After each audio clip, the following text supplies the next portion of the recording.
तो इसी सवेरे चर्चा की थी, अशरीरी बनने से क्या बनेंगे? शक्तिशाली।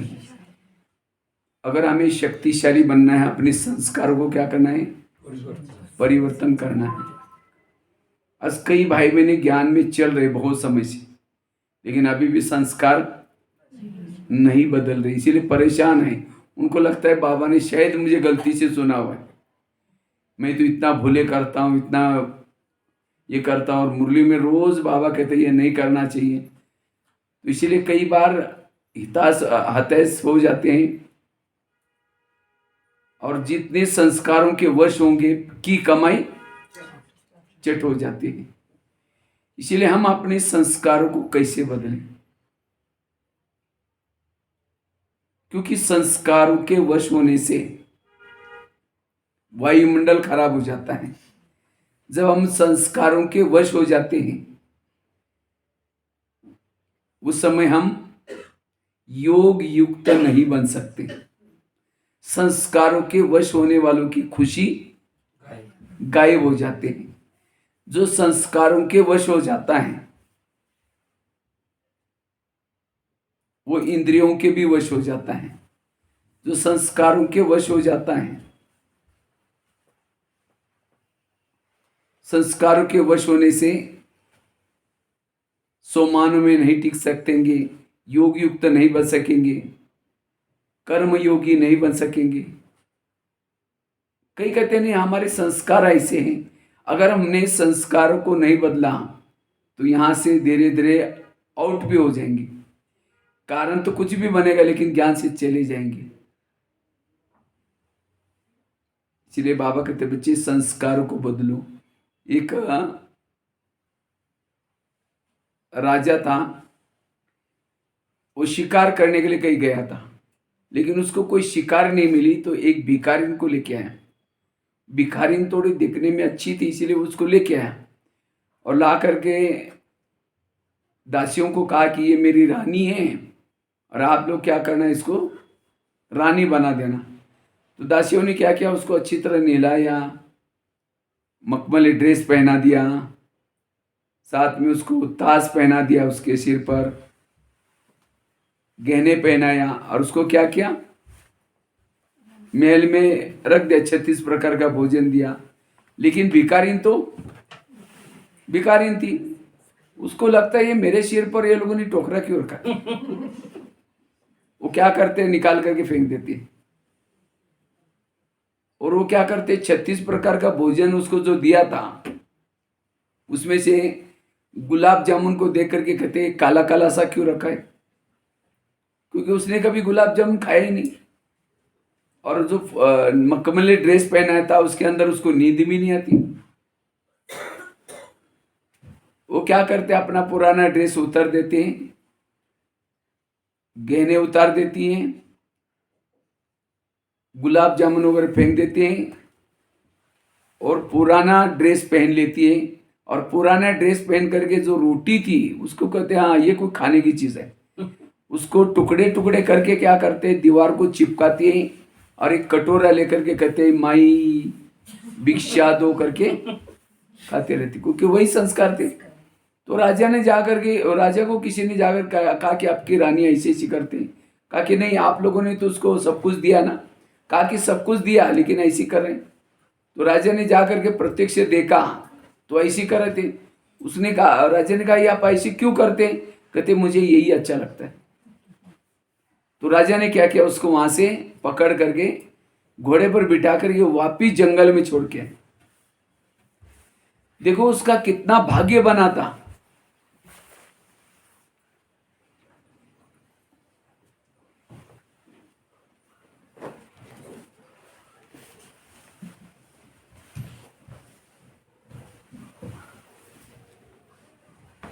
कितना उसका भाग्य बना था लेकिन उसने क्या नहीं किया, संस्कार नहीं बदला। इसीलिए उसको क्या किया, वापिस लेके जाकर के जंगल में छोड़ दिया।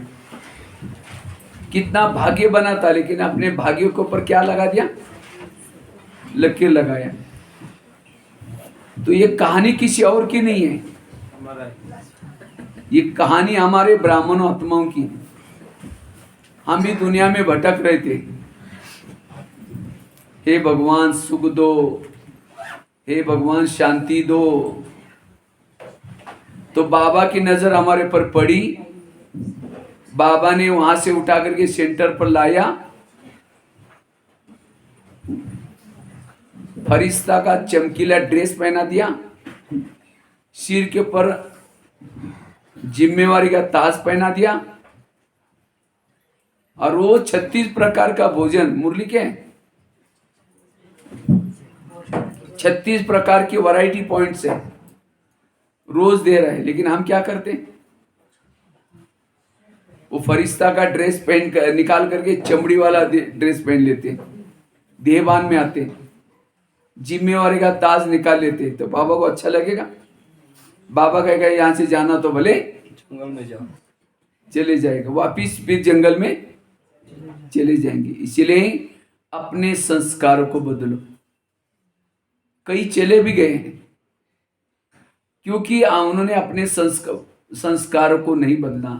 इसीलिए अब हमें संस्कारों को बदलना है, परिवर्तन करना है। जैसे कोई भी पति पत्नी से प्यार करता है, कब करता है?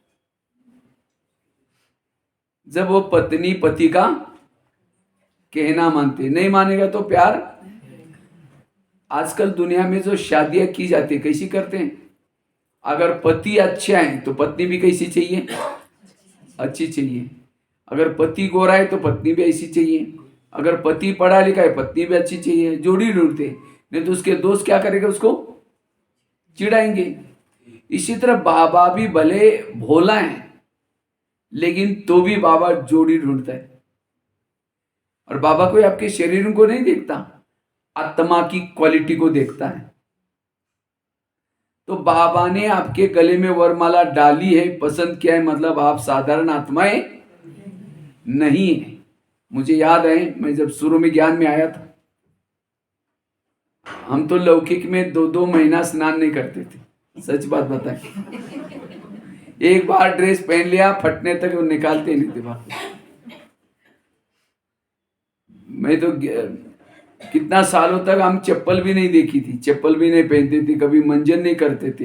ये ऐसे संस्कार थे क्योंकि ऐसे माँ बाप के साथ पले बड़े। उसके बाद ज्ञान में आए, रद्दी में बाबा का किताब मिला, उसी से ज्ञान में आए। और उसके बाद 2 साल के वैसे में करस्पॉन्डेंट के कोर्स के द्वारा हमने 2 साल ऐसे ज्ञान में चले। फिर गीता पाठशाला मिली तो वहाँ जाना शुरू किया। तो मैं देखता था वहाँ अच्छे अच्छे पढ़े लिखे लोग आते थे और मैं तो फटा हुआ कुर्ता पहन करके बैठता था। कभी मुझे लगता था कि, और बाकी लोग तो अच्छे अच्छे सेवा करते थे, क्या क्या करते थे, धन से सेवा करते थे, तन भी लगाते थे, लेकिन हम कुछ नहीं करते थे। तो मुझे कभी लगता था कि शायद मुझे बाबा ने गलती से चुना हुआ है। और मेरे में तो कोई कला भी नहीं, कोई सतयुग में जाने के कोई लक्षण भी नहीं है। हमने कहा कोई बात नहीं, जब तक ये लोग मना नहीं करेंगे तब तक आते रहेंगे लगन से। अब जिस दिन मना करेंगे तो नहीं आएंगे। कभी भोग के लिए, भोग लगाने के लिए पैसे भी नहीं देते थे, हमारे पास कुछ था ही नहीं। लेकिन आज मैं जब पीछे मुड़कर देखता हूँ, जब मैं मधुवन में भी मुझे जाना था, बहनों को कहा बहन जी मुझे मधुवन में सेवा के लिए जाना है। कहते तुम तो पत्थर है, तुम क्या करेगा, तुम्हारे पास कोई गुण और कला कुछ है ही नहीं, तुम करेगा क्या, और ही जा करके हमारे नाम, बाबा का नाम खराब करेगी, सेंटर का नाम खराब, ऐसा बोला। लेकिन हमने फिर 6 महीना तक रात को 10 से सवेरे 5 बजे तक तपस्या की और आज मधुवन में पहुंचे। और आज जब पीछे मुड़कर देखते हैं तो कहाँ, कभी कभी तो 6-7 महीने के लिए मेरे पास इतनी सारी लिस्ट आती है, हमारे पास भट्टी करने के लिए आओ, हमारे पास कार्यक्रम की, मेरे पास इतनी सारी चिट्ठियाँ पड़ी। तो ये सब बाबा ने कलाई भर दी।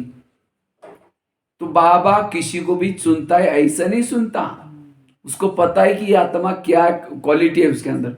आज कहाँ 12,000 स्कूलों में जाकर के कार्यक्रम किए, कितना सारा जेलों में कार्यक्रम किया, कितनी सारी भट्टी है। तो बाबा ऐसा वैसा नहीं चुनता, बाबा को पता है इसके अंदर विशेषता है, हम नहीं जानते। इसीलिए कोई भी बीके जो भाई बहन है वो साधारण नहीं है, स्वयं भगवान की, परमात्मा की चॉइस है।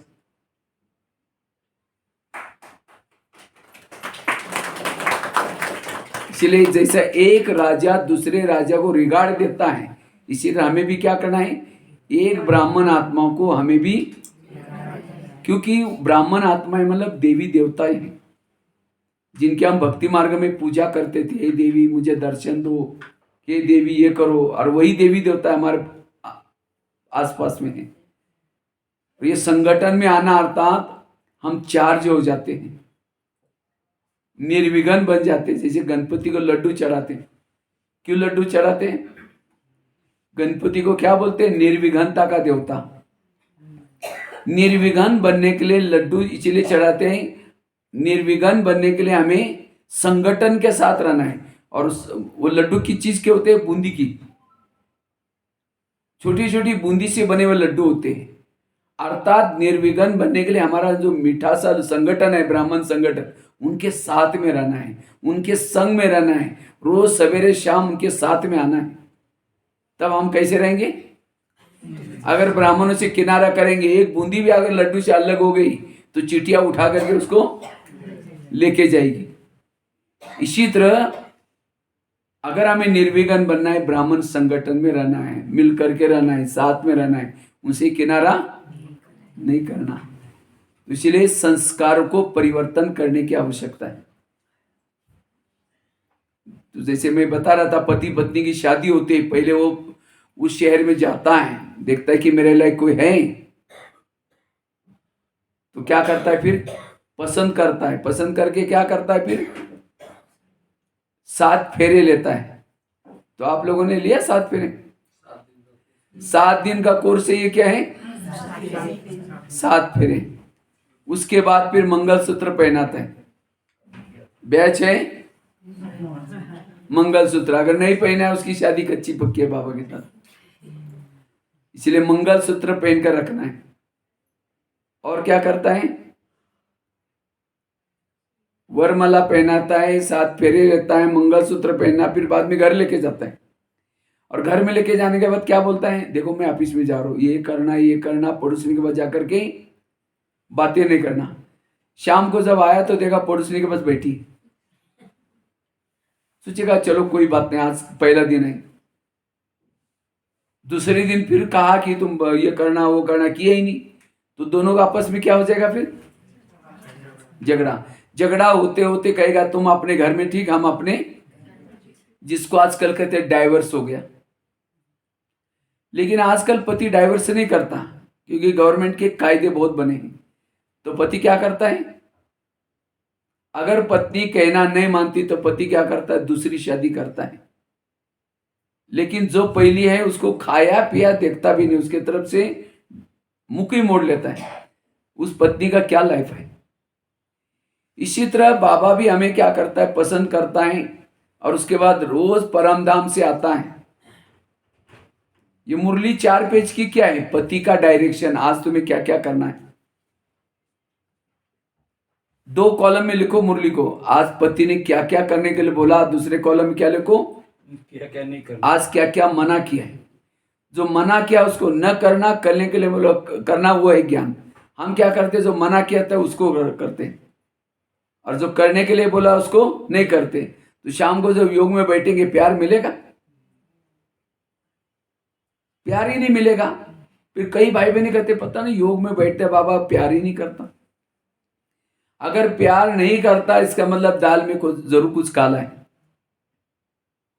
इसलिए अब हमें जो मुरली कहती है वह इससे चलना, और जो मुरली से अनुसार चलेगा, श्रीमद् प्रमाण चलेगा, उसके संस्कार बदल जाएंगे। अगर नहीं तो फिर क्या करेगा? कब तक खिटपिट होती रहेगी? फिर क्या करेगा? एक दिन डाइवर्स भी देगा, चले जाएंगे। अगर यहां से चले गए तो 21 जन्म की बात से ऐसी भी डाइवर्स हो गया। इसलिए कभी भी बाबा को नहीं छोड़ो। और क्यों छोड़ते हैं? समझे, कोई पत्नी पति को क्यों छोड़ते हैं? अगर उसके साथ झगड़ा लो है तो छोड़ देती। फिर कहीं कहीं तो ऐसी भी बोलते हैं, अब मेरा पति तो अच्छा है ना, ये बुढ़िया तो मर जाएंगी, फिर बाद में मेरा राज्य होगा। तो भी क्या करती है? वो एडजस्ट करके चलती है। इसी तरह कई बार हम इसीलिए छोड़ देते हैं, ब्राह्मण परिवार से बनती नहीं हमारी, उनके संस्कारों में टकराव हो जाता है। अरे भाई पति तो अच्छा है ना, बाबा कितना अच्छा है। मुझे लगता है 84 जन्म में जो पति मिले सबसे अच्छा पति शिव बाबा का, शिव बाबा सबसे अच्छा पति। क्यों? देखो आपके साथ में ट्रेन में रहता है, लेकिन ट्रेन के रिजर्वेशन उसका टिकट लगती है बाबा की। अब टीटी बोलता है तुम्हारे साथ वाले इसकी टिकट कहाँ है, टिकट नहीं लगती। खाना वो खिलाता है लेकिन वो खाता, ये पति तो इतना चावल खाता है। फिर शराब भी पीता है, पिटाई भी करता है। इसने पिटाई किया कभी?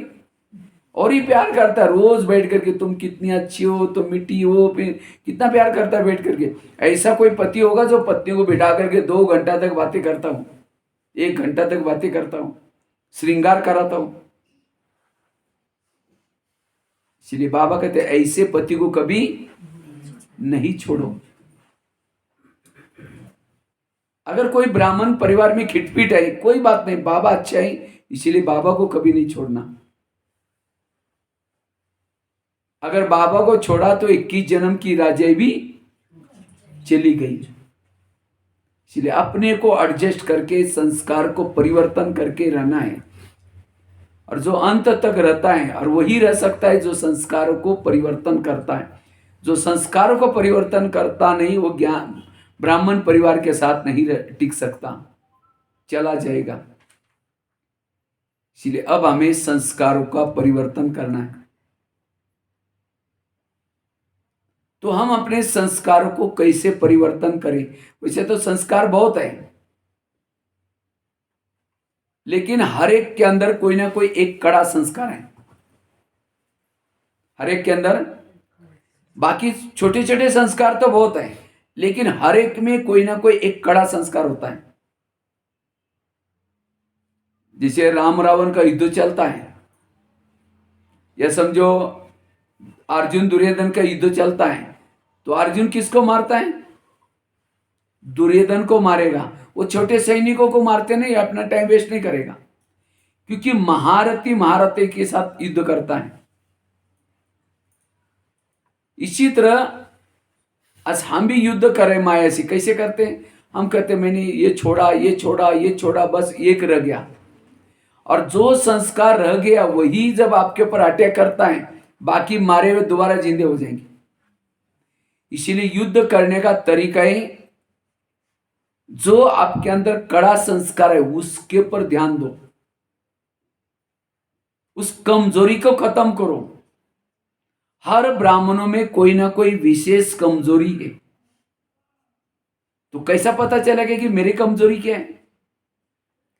हर एक अपने लाइफ में 9 साल तक जाए पीछे, हर एक को पर्सनली अपना 9 साल उम्र के 9 साल, 8 साल, 10 साल के बाद का लाइफ पूरा याद है।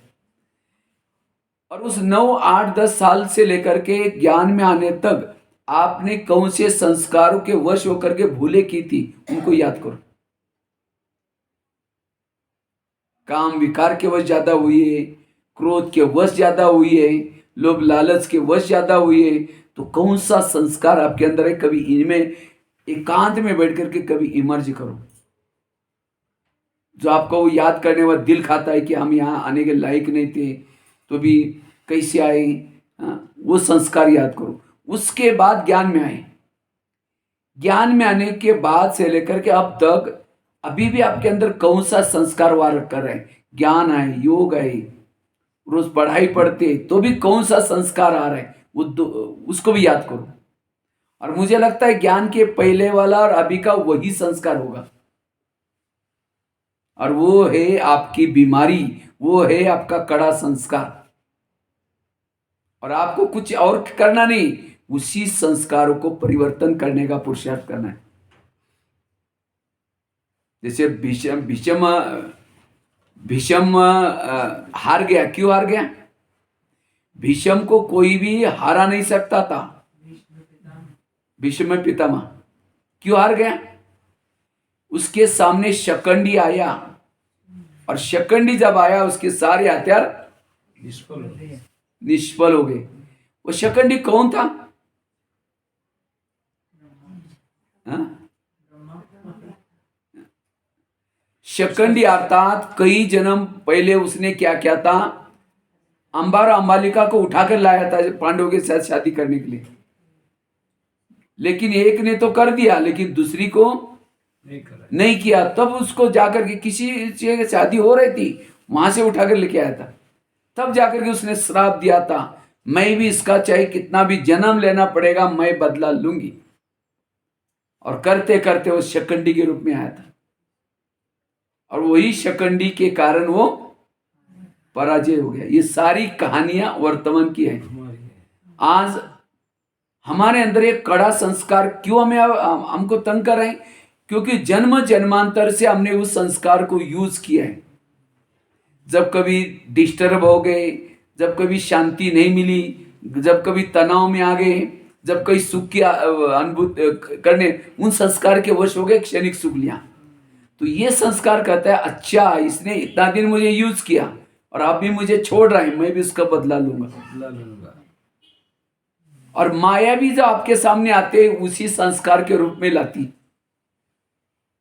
जैसे पहले जमाने में राजाओं को हराने के लिए क्या करते थे, राजा को जो चीज अच्छी लगती थी उसी स्वरूप में, जैसे कोई किसी को नाच गाना अच्छा लगता है तो उसी स्वरूप में उसको हरा लेते थे। इसी तरह माया भी चालाक है, माया को जो आपको क्या अच्छा लगता है वो इसी स्वरूप में आते हैं, और उस संस्कार को हमें परिवर्तन करना है। ये हमारा पुरुषार्थ है। जैसे हॉस्पिटल में जाते हैं, दवाई कौन सी लेते हैं, कहते हैं आपके पास जितनी दवाई एक एक टैबलेट दे दो मुझे। सिर दर्द है तो सिर दर्द की दवाई मांगते, पेट दर्द है पेट दर्द की दवाई मांगते। अब पेट दर्द और सिर दर्द की दवाई खा लो, क्या हो जाएगा। इसी तरह ये मुरली भी एक डिस्पेंसरी है, इसके अंदर काम की, क्रोध की, लोभ की सारे टैबलेट्स हैं। तो मुरली सुनते समय हमें वही पॉइंट सुनने जो मेरी बीमारी, ये है मुरली सुनने का तरीका। लेकिन हम क्या करते हैं, जो भी पॉइंट सामने आए सारा ही बुद्धि में, और उसके कारण विजय नहीं बन रहे। इसलिए संस्कारों को परिवर्तन करने के लिए हमें क्या करना है, अपनी बीमारी को ढूंढना है। तो कैसे ढूंढना है उसको पता तो चला ना, अपने बचपन से लेकर के लाइफ को याद करना, ज्ञान में चलने के बाद याद करना, ज्ञान में चलने के बाद भी कितना बार कौन से संस्कार के वश होकर के फेल हो गए, जिस समय आपने महसूस किया आज माया आ गई, वो है आपकी बीमारी, वो है आपका कड़ा संस्कार। और आपके और कोई ज्ञान की जरूरत नहीं, उसी संस्कार को परिवर्तन करने का ज्ञान चाहिए। याद रखना है, अभी उस संस्कार को नहीं बदला तो अंतिम समय वही संस्कार माया के प्रवेशता का गेट बनेगा, उसी रूप में माया हराएगी। कईयों को क्या लगता है अंत में तो विनाश चारों तरफ चलेगा तो हम उस संस्कार के ऊपर जीत प्राप्त कर सकेंगे। ऐसी कोई बात नहीं। अंतिम समय भले विनाश अगर चालू भी होगा तो भी वो संस्कार, आप संस्कार के वश हो जाएंगे, क्योंकि माया ने ऐसे ऐसे साधन बनाए हैं। इसलिए बाबा कहते बच्चे बहुत साल का, बहुत समय का अभ्यास चाहिए।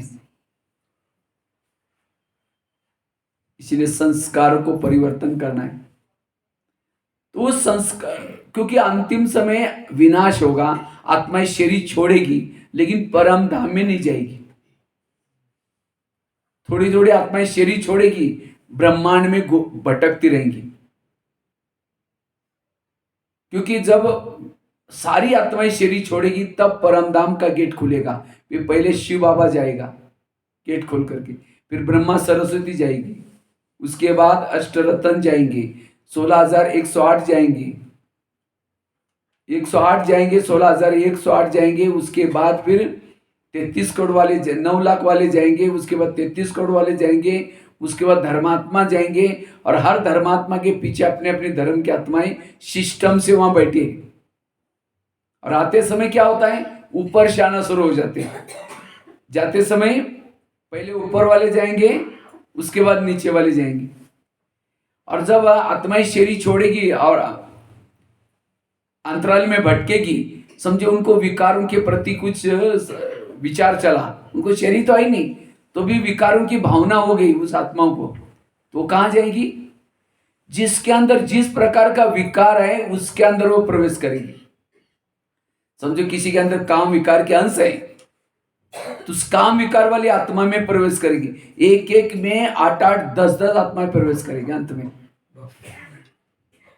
इसीलिए अंत में विकारों का विकराल रूप होगा, कंट्रोल नहीं कर सकेंगे।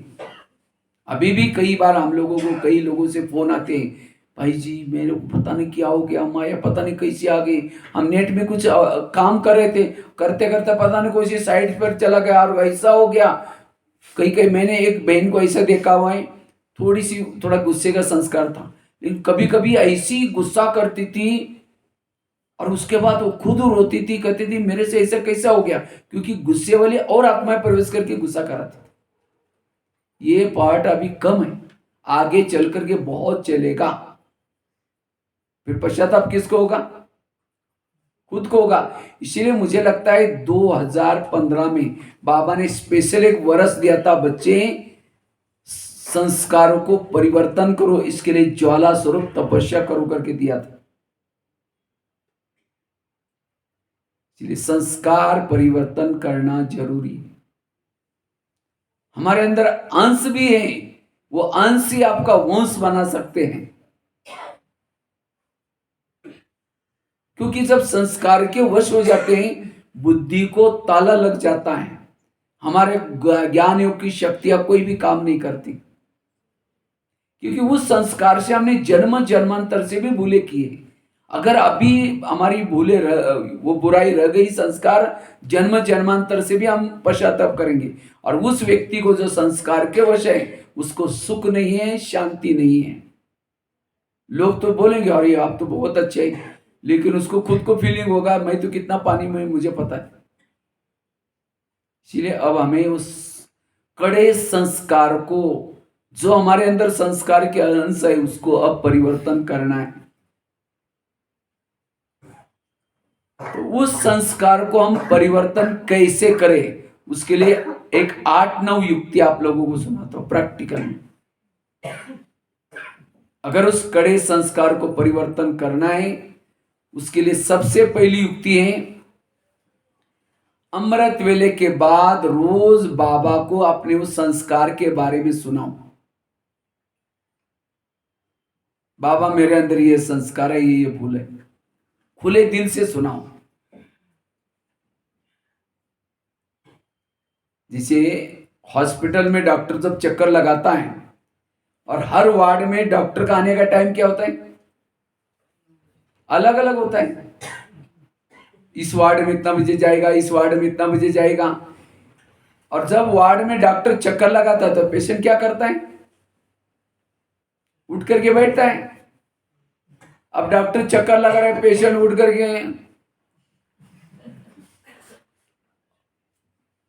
डॉक्टर उठाने की कोशिश करेंगे, नहीं उठा तो भाग जाए, चला जाएगा, उनको क्या लेना देना। अच्छा कोई डॉक्टर उठा, ये पेशेंट उठा हुआ है, अब डॉक्टर के चेहरे की तरफ देख रहे हैं, वो कहता है क्या प्रॉब्लम है।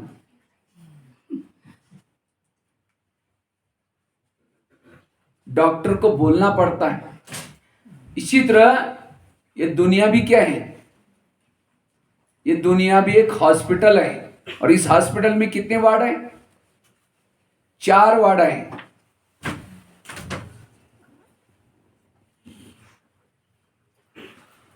कितने वार्ड हैं? America ward, Asia ward, Europe ward. तो हम कौन सी वार्ड में रहते हैं? एशिया में रहते हैं। तो यहां डॉक्टर आने का टाइम कितना बजे है?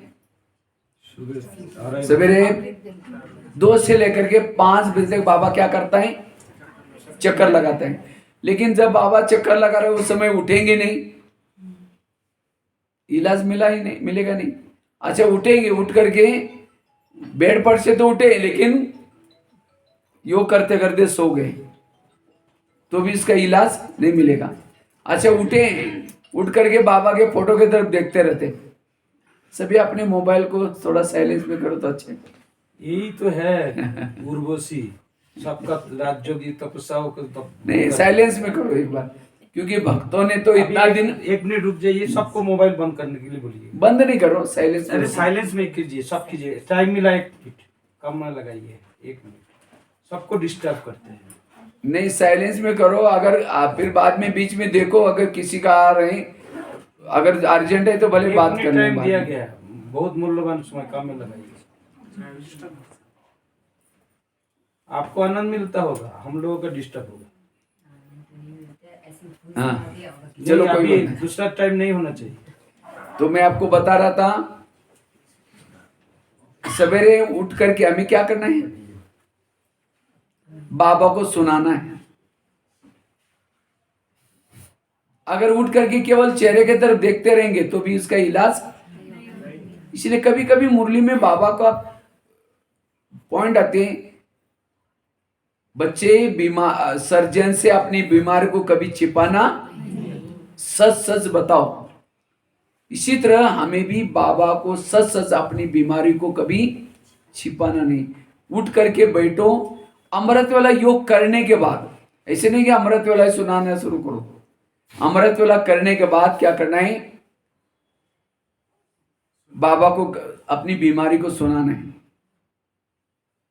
जिसे डॉक्टर का पेशेंट, डॉक्टर कहता है अच्छा आपको क्या हुआ, आप कैसे आए, उस समय पेशेंट सारी अपनी बीमारी, डॉक्टर जी मैंने आपका 2 बार दवाई भी खाई, 2 बार उल्टी हो गई, ऐसा हुआ, अच्छा और क्या हुआ और क्या हुआ और क्या हुआ, सारा निकालता है। इसी तरह बाबा को भी हमें क्या करना है, सुनाना है। एक भाई ने मुझे क्वेश्चन पूछा, कहते भाई साहब बाबा तो भगवान है, तो बाबा को तो पता होता है कि भाई ये इसके अंदर ये संस्कार है, तो वो अपने आप क्यों दवाई नहीं देता, बताने की क्या जरूरत होती है। अब समझो डॉक्टर बीमारी के बारे में अंतर्यामी में, क्योंकि उसने सारी स्टडी की है, पेशेंट को क्या क्या हुआ सब कुछ जानता है। लेकिन जब पेशेंट सामने आता है तो डॉक्टर क्या कहता है, अच्छा आप कैसे आए, क्या हुआ आपको। उस समय पेशेंट थोड़ी बोलता आपको पता नहीं मेरे को क्या हुआ, देखो और चेक करो। भले डॉक्टर जानता है तो भी डॉक्टर को बोलना पड़ता है, और जब बोलेंगे उसी की दवाई डॉक्टर उसी की बीमारी का दवाई दे देते। इसी तरह बाबा भले भगवान है, लेकिन तो भी बाबा को क्या करना है, बताना है। अगर बाबा को बताएंगे तो बाबा उसकी दवाई आपको देगा। जैसे वो डॉक्टर क्या करता है, बताने के बाद ऑफिस में जाएगा, किसी नर्स को या किसी कंपाउंडर को भेजेगा, कहेगा फलाने वार्ड में फलाना पेशेंट है, उसकी दवाई दे के आओ। इसी तरह अगर आपने अमृत वेला के बाद बाबा को सुनाया, बाबा मैंने कल अमृत वेला भी किया, मुरली भी सुनी, पता नहीं संस्कार के विचार चले, दृष्टिवृत्ति चली गई, बाबा ऐसा ऐसा हुआ, खुले दिल से क्या करो, बाबा को सुनाओ। और सुनाने के बाद बाबा क्या करेगा, फिर उसी बीमारी की दवाई आपको किसी मधुवन से किसी कंपाउंडर को भेज देगा, और उसी टॉपिक के ऊपर क्लास चलेगी जो आपके प्रॉब्लम से। जैसे भगवान भाई को भेजा। या फिर मुरली के माध्यम से उसकी दवाई मिलेगी, या टचिंग के माध्यम से दवाई मिलेगी, लेकिन दवाई जरूर मिलेगी। इसीलिए बाबा को हमें क्या करना है, सच सच बताना है। अगर नहीं बताएंगे तो वो बीमारी बढ़ती जाएगी, संस्कार नहीं बदलेगा। तो संस्कार को परिवर्तन करने के लिए पहली युक्ति क्या है, अमृत वेला बाबा को। अच्छा कोई प्रॉब्लम भी नहीं हुआ तो भी चुप नहीं बैठो। अब समझो कोई डॉक्टर चक्कर लगा रहा है, पेशेंट चुप हो रहा है, उसको कोई प्रॉब्लम नहीं, चुप तो नहीं होता है, क्या बोलता है, डॉक्टर जी मैंने आपकी दवाई खाई, मेरे को कोई प्रॉब्लम नहीं, आज बहुत अच्छा हूँ, थैंक यू आपका, ऐसे तो बोलता है ना। इसी तरह बाबा को कि बाबा एकदम ओके हूँ, शुक्रिया आपका, धन्यवाद, ये है, तो बाबा को लगेगा हाँ मेरा पेशेंट अभी ठीक। इसीलिए बाबा से बातें करो। तो अमृत वेला बाबा को सुनाना है। यह है पहली युक्ति। दूसरी युक्ति है, अगर हम अपनी कमजोरी को परिवर्तन करना है, संस्कार का परिवर्तन करना है, उसके लिए मुरलियों की स्टडी करो। जो जितना मुरलियों की स्टडी करता है उतना वो संस्कार के नॉलेजफुल बनता है। और हमें कोई भी मुरलियां नहीं पढ़नी है, हर विकारों के ऊपर बाबा की टॉपिक के ऊपर मुरलियां चलिए। मुझे लगता है 69 से लेकर के 2017 तक अव्यक्त वाणियां चली, और अव्यक्त वाणियों की कीमत 10-15 रुपए कीमत होती, कोई ज्यादा नहीं होती। अगर हो सका तो आप उस सारी खुद खरीद कर लो, या क्लास वाले सब मिलकर के खरीद कर को एक लाइब्रेरी बना दो, और हर सप्ताह में या हर महीने में चेंज करके लेके जाओ। और रोज सवेरे उठते ही एक मुरली पढ़ो, रात को सोते समय एक मुरली पढ़ो। और हो सकता है आप उसके ऊपर काम विकार वाली मुरलियां होती है, क्रोध वाली, आपके संस्कार कौन से हैं और उसके लिए कौन सी वो मुरली चली, उसको ढूंढ करके उसको पढ़ो। और जो साकार मुरली पढ़ सुनते भी है, उसका भी सुनने का तरीका क्या है? मुरली सुनने के समय बाबा ने मेरे संस्कार के लिए आज कौन सी पॉइंट सुनाई, उसको ही नोट करो। हम क्या करते हैं, कोई भी पॉइंट नोट कर लेते हैं। माया का जो तीर आएगा आपको भी वही तीर लगाना पड़ेगा, तब विजयी बनेंगे। इसलिए मुरली सुनने से पहले आधा घंटे का योग जरूरी है। जो आधा घंटे का योग करता है उसको ही मुरली समझ में आएगी कि मेरे लिए कौन सा पॉइंट दिया है।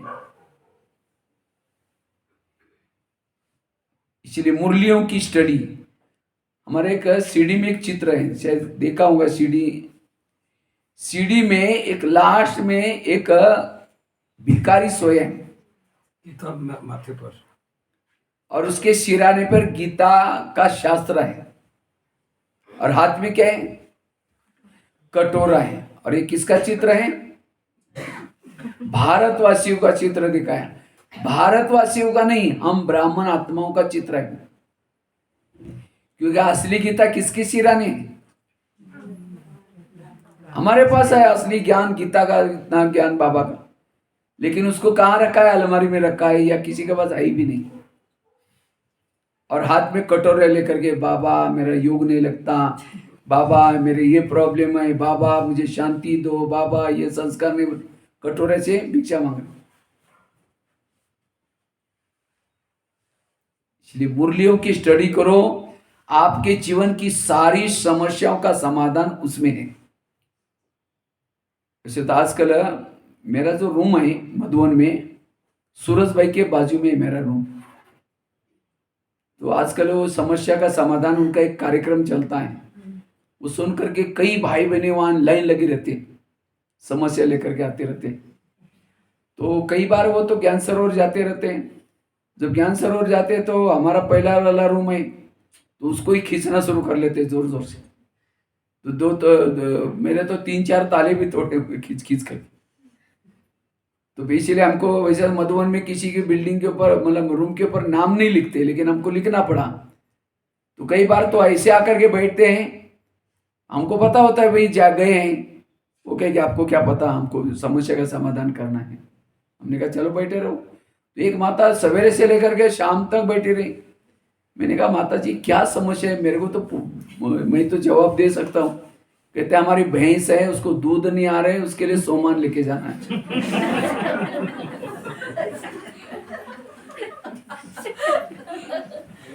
सब नींद खुल गए। बताओ आजकल भाई बहने, और ज्यादा से ज्यादा समस्या, मेरा पति का ज्ञान में चलना चाहिए, मेरे बेटे को नौकरी लगनी चाहिए। क्या उसको बीके कहेंगे? हैं? अरे भक्ति मार्ग थोड़ी, भक्ति मार्ग में यही किया, क्या किया है भगवान, मेरे बेटे को नौकरी लगा दो, तो उसके लिए मैं नारियल तोड़ूंगी। नारियल 10 रुपए का, नौकरी 3000 की। भगवान को ठगने गए। इसलिए उन्होंने ज्ञान को समझा ही नहीं। अरे उसकी पति की अपनी कर्म गति है, बेटी की अपनी कर्म गति है, उसको पूछने की क्या आवश्यकता है। तो कई बार हम पूछते हैं कि माता पिता आपकी क्या प्रॉब्लम, कहते मेरा खुद का ये होता है, प्रॉब्लम है ये ऐसा। हमने कहा आप रोज अमृत वाला उठते हैं? नहीं, अमृत वाला तो कभी कभी उठते हैं। फिर आप मुरली रोज सुनते हैं? नहीं, कभी सप्ताह में एक बार जाते हैं। अरे तुम श्रीमत पर नहीं चल रहे हैं तो समस्या कैसे समाधान होगी। इसलिए मुरलियों की स्टडी करो। और मैं जैसे समझो मेरे पास कोई चीज है, समझो ये इसका गुच्छा है, मैंने इसको टच किया, ये सोने का बन गया। इसी को टिपॉय का सन किया, टच किया, वो भी सोने का बन गया। इसको टच किया, ये सोने का बन गया। तो आप इस चीज को वैल्यू देंगे या जो सोने की चीजें बनी उसको वैल्यू देंगे? इसको वैल्यू देंगे ना। इसी तरह मुरली से शिवानी बहन बनी, मुरली से ब्रह्मा बाबा बना, मुरलियों से दादिया बनी, मुरलियों से अब किसको महत्व देंगे? मुरलियों को महत्व देना ना, व्यक्ति को थोड़ी महत्व देना है। इसीलिए बाबा कहते हैं मुरलियों की स्टडी करो। और हम जो, मैं आपको रियली बात आपको सुना रहा हूं, हम जो सुना रहे वो रियली नॉलेज नहीं है। रियली नॉलेज केवल बाबा की मुरलियों के महावाक्य है। इसलिए उस महावाक्यों प्रमाण, हाँ, अगर किसी व्यक्ति के कहने कोई सम्मान दिया या कुछ भी दिया, उस प्रमाण चलेंगे, उसका जिम्मेवार वो खुद है। और बाबा का जो महावाक्य दिया है, उस बाबा के महावाक्य प्रमाण चलेंगे, उसका जिम्मेवार बाबा है। आजकल कई लोग कुछ मिक्स करके भी बता देते, इसलिए मुरलियों की स्टडी करो, उस प्रमाण चलो। क्योंकि मुरलियों से शास्त्र बने, मुरलियों से ज्ञानामृत के लेख छपे, मुरलियों से क्लासेस चलते, मुरलियों से सब कुछ मुरलियों से चला। इसलिए मुरलियों को सुनना जरूरी। छाछ पीने की आदत नहीं डालो, मक्खन खाओ। मक्खन में ताकत होती है, छाछ में ताकत नहीं होती। और ये मुरलियों के मावा के भगवान वाच्य केवल संगम युग में ही मिलता है, बाकी बाद में नहीं मिलता। इसलिए मुरलियों को स्टडी करके उस प्रमाण चलना। जैसे कहा ना, आजकल तो फेसबुक में, व्हाट्सएप, इतनी कोई चटपटी बातें आ रही, मुरलियों के जो महावाक्य श्रीमत वो बाजू में रह गया।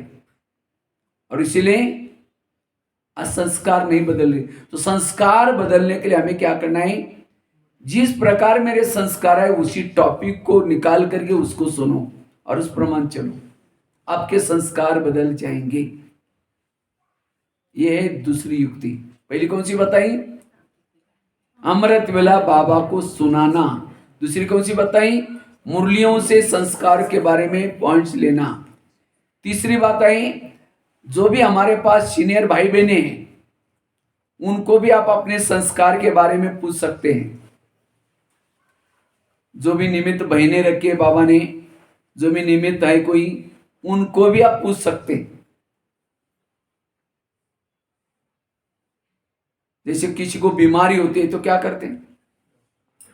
सबको वो कहते हैं देखो मेरे को ये प्रॉब्लम है, मेरे को ऐसा ऐसा है। फोड़ा भी आया तो सबको कहेंगे मेरे को फोड़ा है, वो थोड़ी करेंगे फोड़े को छिपा कर रख चलेंगे। अगर कोई भी संस्कार को छिपाएंगे, छिपाते छिपाते खुद भी छिप जाएंगे। इसलिए बाबा कहते बच्चे संस्कार को कभी छिपाओ नहीं। और भारत में तो जितने लोग उतने कौन है? डॉक्टर। अगर किसी को फोड़ा भी हुआ सबको कहेंगे मेरे को इधर फोड़ा, कोई कहेगा पत्ता बांधो, कोई कहेगा ये तेल लगाओ, कोई कहेगा ये करो। हर एक अपनी अपनी युक्ति बता, और किसी का तो एक तो इलाज तो होगा ही। इसी तरह आपके अंदर कोई जो संस्कार है उस संस्कार के बारे में किसी को पूछ भी सकते हैं। चलो 2 मिनट योग करते हैं। Tap record.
तो बात चल रही थी संस्कार को परिवर्तन।